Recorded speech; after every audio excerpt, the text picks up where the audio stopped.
I was in a deep conversation with a friend of mine. She was talking about how her little son, he's very active. She's like, I have a friend who has 5 kids and she is always put together and is an amazing mom. When we're together, she's very loving and caring and nurturing. And just, she is that because I can feel it from her. Like, that's who she is. Right. And I told her, I'm like, I said, there are some that just, they have it within them. Yeah. I said, I know for me, 2 is enough. Like, just, I said, there were days where I was struggling, right? Like, feeling, I remember when you and I went out on a date and I just started bawling. Yeah. Remember? Yeah. Yeah, she was, Audrey was a newborn and I'm just like, I'm a bad mom. Like, I just was struggling. Yeah. Right?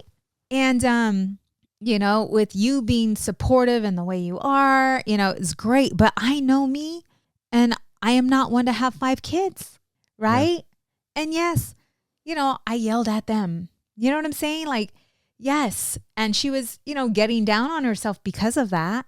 Yeah. She's like, and when I shared with her, I said, I understand how you feel. I said, because that's how I felt. Yeah.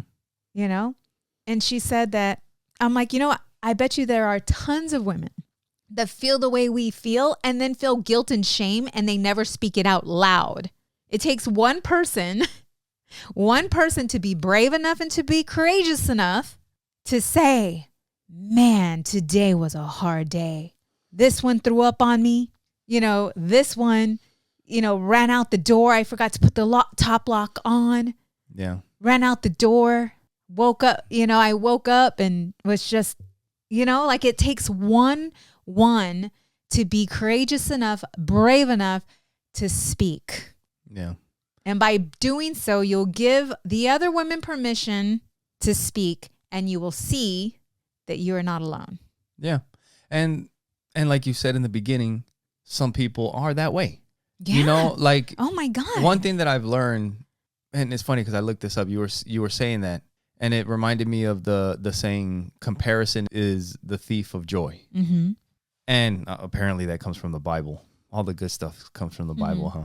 But, I mean, if you're comparing yourself to the lady that has 5 kids and she's all put together and you have 2 kids and you're a fucking mess, it's like you have no idea what that person's story is. And you know what I've noticed that like it always kind of goes back to jujitsu or whatever, but there's somebody that I've listened to for a long time, Jocko, right? Mm-hmm. And like a lot of times you listen to people or you start liking people or their material or whatever, and their stuff is good. It's influential in your life. It helps you get your shit together, all this stuff, but you like them. Mm-hmm.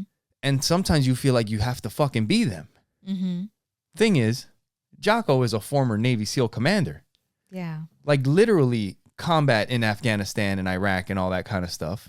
Started jiu-jitsu in the 90s, not in his late 30s. So for me to think that I need to be waking up at 4:30 in the morning every single fucking morning like Jocko Willink does because I like his books is insane. To think that I have to do that every single, because he fucking does it on Christmas. He does it on his birthday. He does it on fucking the Navy's birthday. He does it on, you know what I mean? Yeah. It's like, I don't have to do that. Mm-hmm. I can just be me. Yes. I can take influence, yes. I can take inspiration, but I don't have to be that. And a lot of times I think people feel like they have to be, like if they like it, you have to be that too. And if you're not being that, then you're not as good or you're not worthy enough. Right. Like if you're not like that mom with the 5 kids that's all put together, then you're failing. And, right, so that's what you're seeing, right? But you don't know the truth. You don't know you don't know the challenges that she goes through. You don't know, right? But if she is, great. Yeah. Take it as inspiration. It's kind of like... But even still, her story, I guarantee you, is different. Right. No, because we create the stories within our own minds through comparison. Or you don't know the story. Right. You really just don't. Yeah. And that's, the same thing, Because you're just seeing the lady that's put together. Maybe she is put together. She has it all together, but she had a fucking terrible childhood that made her get her fucking shit together so she could be the way she is now. And you don't see any of that. You just see the lady with the 5 kids that's got her fucking shit going on now. Right.